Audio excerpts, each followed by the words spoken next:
it's Booksatina08 and today I have my July wrap-up, if you can call it that, and August TBR. And before I get too far in this video, I wanted to start off by saying thank you so much for 100 plus subscribers.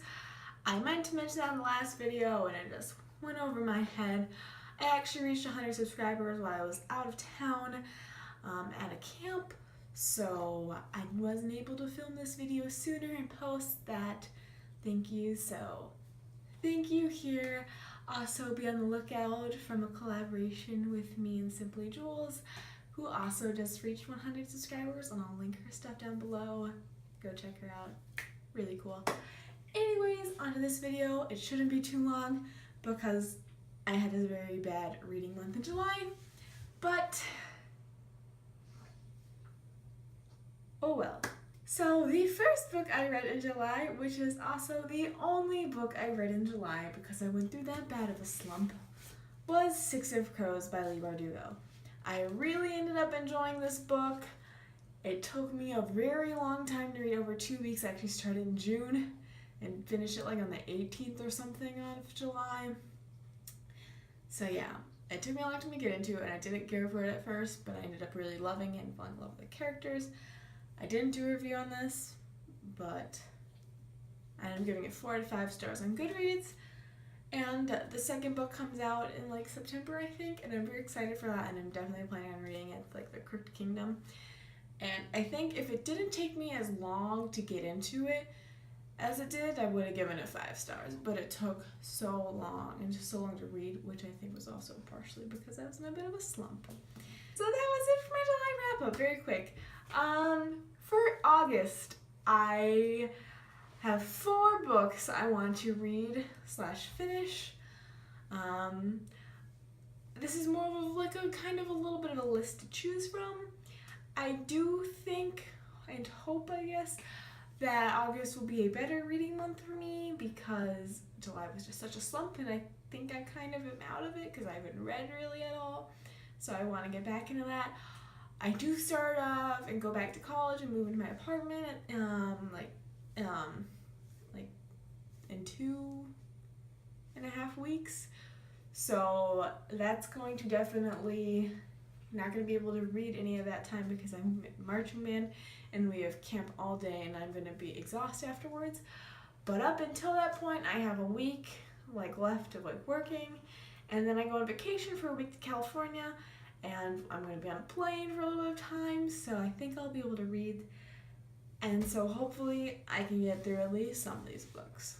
Anyways, the first book I want to read, which is actually finished reading, is Everything by Nicola Yoon.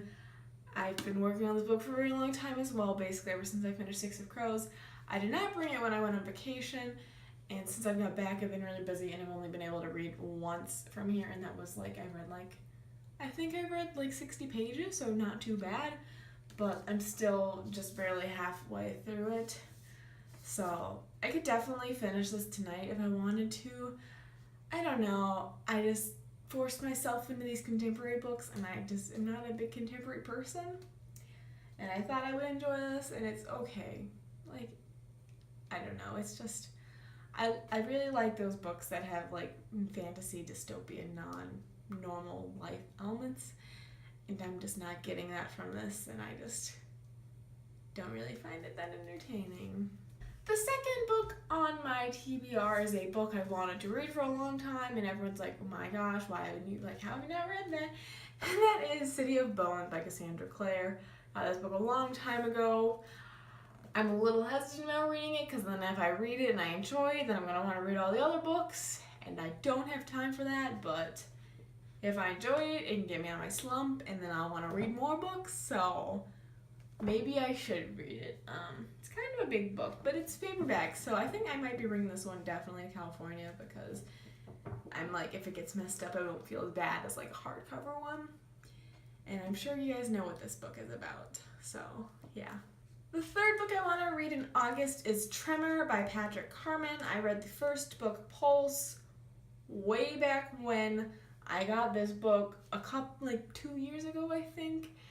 And I honestly really don't remember anything from the first book because it's been so long, but I don't have time and I don't really want to reread the first one, so I might just like watch book reviews or like read like a Spark Notes summary of it, even though it's probably not the best idea. But I really liked the first book. The first book got pretty poor reviews if I remember, but it was interesting. It's basically about these people that have the power to like move things with their mind. And I guess I can't remember exactly, but some people have like the pulse, and that's like, they can do more stuff than other people. I don't know. They have better powers.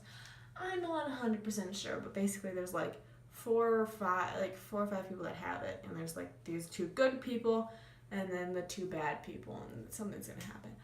I don't know. The third book is also out. It's been out, I guess, for like a year. I think Quake, I think his name, and eventually I'll hopefully read that. And then the last book on my August TBR is The Lost Hero by Riordan. This was on my June TBR, I believe, and I never got around to it. But I think some good old Riordan can also make come out of a slump. I'm really just trying to go towards books that I think I can like and get into really easily. More things on my liking. And if this it's like current day, but it has those fantastical mythical elements, which I enjoy. So hopefully between those 4 books, it can help me get out of that slump. That was a little weird, but whatever. Anyways, that was my very small July wrap-up and August TBR. It's really scary that it's August, and I'm bittersweet about the fact that I'm going back to college in just like less than 3 weeks. But I'm excited. Anyways, I hope you enjoyed. If you like this video, feel free to give it a thumbs up and subscribe for more bookish videos. And yeah, thanks for watching. Bye.